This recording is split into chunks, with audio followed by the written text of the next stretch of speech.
El nuevo gobierno alemán va a legalizar el consumo de la marihuana. En España, el debate de la regulación aparece y desaparece cada cierto tiempo. Hoy, en un tema al día, legalización de la marihuana en España. ¿Qué falta? Un tema al día, con Juan Luis Sánchez. El podcast de eldiario.es. Una cosa antes de empezar, este podcast cuenta con el apoyo de Podimo. Gracias a los suscriptores de Podimo puedes disfrutar de este programa de manera gratuita. La regulación del consumo de marihuana es un debate recurrente en España. Es uno de los fetiches políticos de la izquierda alternativa que no termina de calar cuando las fuerzas progresistas llegan al poder. En los últimos años, sin embargo, los partidos liberales aparecen como nuevos aliados para que la regulación del cannabis sea un tema más transversal, menos ideologizado. Vamos a explicar qué falta en España para que exista una regulación de la marihuana, pero antes nos vamos a ir a Alemania. Allí, otro gobierno de coalición, liderado por socialdemócratas, también con verdes y liberales en el Ejecutivo, confirma que legalizará ampliamente la marihuana en esta misma legislatura.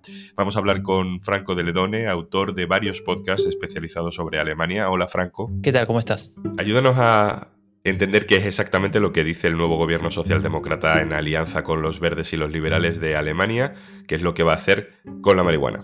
Bueno, a partir de lo que se decidió en el contrato de coalición entre estos tres partidos, que sería como la promesa de qué va a hacer el próximo gobierno, decidieron legalizar la marihuana, decidieron generar un mecanismo para la venta y la comercialización controlada de esto, en negocios especializados, con una licencia, todo controlado en ese sentido, solo para mayores de 18 años.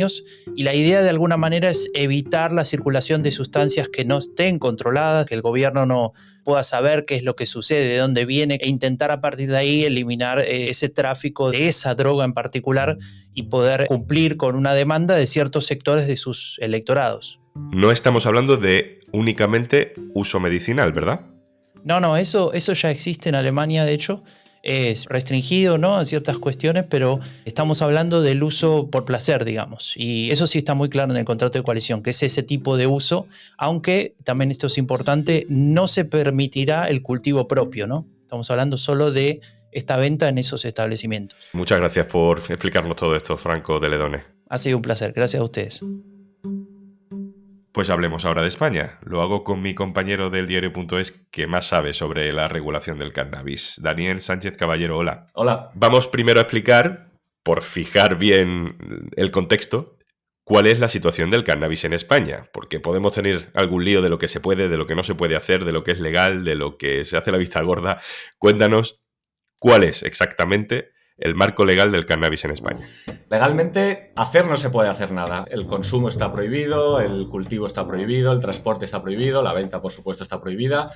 Lo que sí viene pasando es que se hace un poco la vista gorda para ciertas actitudes cuando las cantidades son pequeñas para consumo público. No se puede transportar, pero, por ejemplo, sí que está medio permitido tener alguna planta en casa para consumo particular. También jugando con el tema de que las casas son espacios muy sagrados en los que no es fácil acceder. No está permitido entonces ni siquiera la tenencia para consumo propio. En vía pública no. En el hogar está permitida. Legalmente no se puede, pero está permitido un poco por lo que decíamos. De hecho, ahora hay un pequeño movimiento interesante, que es que hay algunos abogados tratando de que se consideren los coches espacios privados para que se permita el transporte, que es uno de los grandes problemas para los usuarios medicinales, por ejemplo. Y luego hay empresas que sí tienen permiso para cultivar marihuana. ¿Cómo es eso? Esta es una de las grandes paradojas que se da en España. El cultivo particular no está permitido, con la salvedad que hemos hecho antes de un par de plantitas en casa, pero el gobierno otorga licencias a empresas para que produzcan cannabis con fines de investigación y medicinales. Cada vez están dando más licencias, es un mundo súper oscuro, el gobierno no informa de esto apenas, más allá del número de licencias que se otorgan. Entonces, pues se da esta aparente contradicción en la que no se puede cultivar, excepto si eres una empresa, y todo lo que se cultiva es para exportar, porque en España está prohibido. Hablemos ahora de política. Vamos a recordar lo que le decía en 2015 Pedro Sánchez, antes de ser presidente del gobierno, a Esther Palomera, mi compañera ahora, aunque esta entrevista fue publicada en el Huffington Post, sobre la marihuana. ¿Legalizaría la marihuana?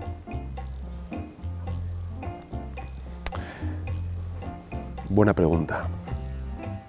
que no puede ser respondida en esta entrevista. ¿Se ha fumado alguna vez un canuto? Paso palabra. Pedro Sánchez prefiere ser ambiguo, prefiere guardar silencio, aunque el Partido Socialista se ha ido moviendo durante los últimos meses y hay otros partidos que directamente se han posicionado a favor de la regulación. Estoy pensando también en Podemos, en Ciudadanos. ¿Cuál es la postura política de cada uno ahora mismo, Daniel? Bueno, hay dos vertientes en este tema, que es el consumo con fines medicinales y el consumo recreativo. Ahora mismo hay una subcomisión en el Congreso que está estudiando y probablemente va a regular el consumo medicinal, y para esto el PSOE sí que tiene una postura favorable. Ellos entienden ahora que el cannabis puede tener algún uso medicinal y a partir de aquí pues van a ver por qué vía hacen esta regulación. Y luego está el consumo recreativo, una regulación integral. Esta es más complicada. El PSOE ahora mismo está radicalmente en contra porque considera el cannabis una droga y no le ve mayor utilidad. Y sin el concurso del PSOE va a ser imposible que se regule. Esto es así, porque el del PP está garantizado y entre los dos, tal y como está ahora mismo la aritmética, no hay manera.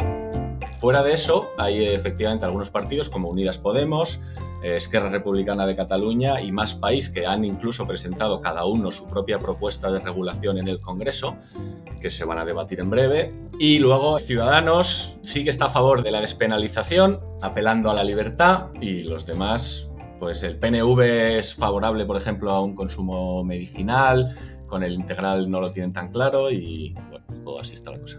Ya sé que hacer predicciones es complicado, Dani, pero sabiendo lo que sabes y viendo un poco las posturas de cada cual, ¿dónde crees que vamos a estar dentro de un par de años? Con el tema del consumo medicinal estoy bastante seguro de que va a estar regulado. La subcomisión estaba para adelante, con el apoyo del PSOE, como decíamos, esto va a salir de una forma u otra. Y es más escabroso la regulación integral. Ahora mismo el PSOE está en el no rotundo y no tiene visos de que se vaya a salir de ahí.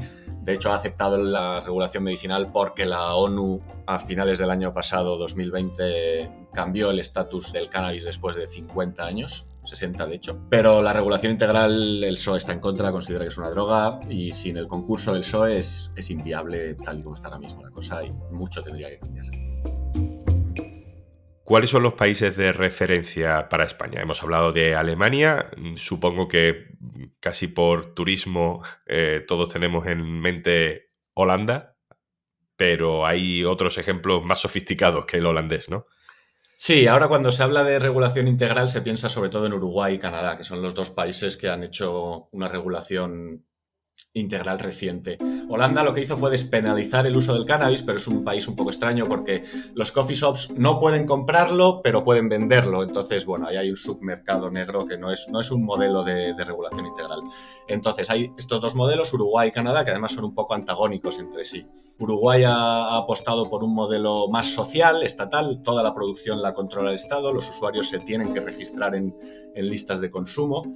Y pueden acceder por 3 vías, pueden o autocultivarlo con unos límites, o comprarlo en farmacias, también con unos límites, o apuntarse a uno de estos clubes de consumidores de los que hablábamos. Y son 3 vías que son excluyentes entre sí, tú te apuntas a una y solo puedes estar en una. El modelo canadiense responde más a las lógicas de mercado norteamericanas, entonces es un modelo de libre mercado en el que la iniciativa privada produce y vende el cannabis, también se permite un poquito de autocultivo, pero básicamente es este modelo más economicista liberal, si lo quieres llamar así. Dani, ¿qué está pasando en los países donde el uso recreativo está legalizado? ¿Hay datos ya de lo que supone socialmente, de cuál es el comportamiento de la gente, de lo que es lo que implica? En estos dos países de los que hablábamos, en Canadá todavía es un poquito pronto, se legalizó en 2018, hemos tenido la pandemia prácticamente al año siguiente, poco más después, entonces igual es un poco pronto para sacar conclusiones. De todas maneras sí que están observando cómo cada vez más gente se va integrando en el mercado legal, porque esto no es un proceso en el que de un día para otro tú lo legalizas y todo el mundo sale del mercado negro y se va a la farmacia o al dispensario de turno a conseguir su cannabis. Es un proceso muy lento, lo han visto en Uruguay también. Aparte de eso, pues el tema económico, un argumento a favor de la regularización porque hay mucho dinero moviéndose ahí. Los canadienses han recaudado 7.400 millones de euros en el último año del que dan datos.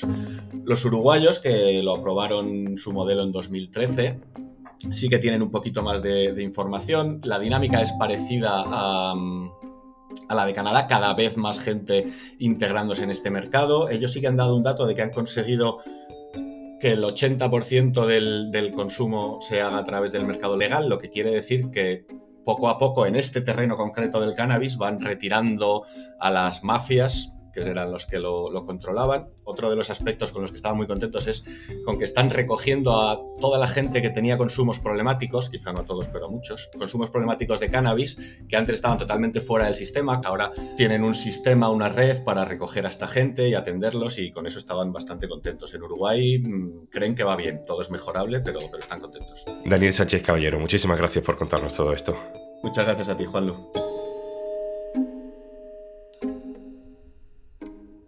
Y antes de marcharnos... ¿Sabías que Podimo es la única aplicación que comparte sus ganancias por suscripción con todos los creadores de podcast? Si te haces premium, cada vez que le das al play, estás apoyando a tus podcasters favoritos. Y gracias a ese apoyo, podrán seguir produciendo el contenido que te gusta. Entra en podimo.es/aldía y consigue 45 días de prueba gratuita para escuchar este y otros 3.000 podcasts y audiolibros exclusivos de Podimo. Esto es Un Tema al Día, el podcast del diario.es, con la producción de Carmen Ibáñez y Zascún Pérez y el montaje de Pedro Godoy. Un saludo de Juanlu Sánchez. Mañana, otro tema.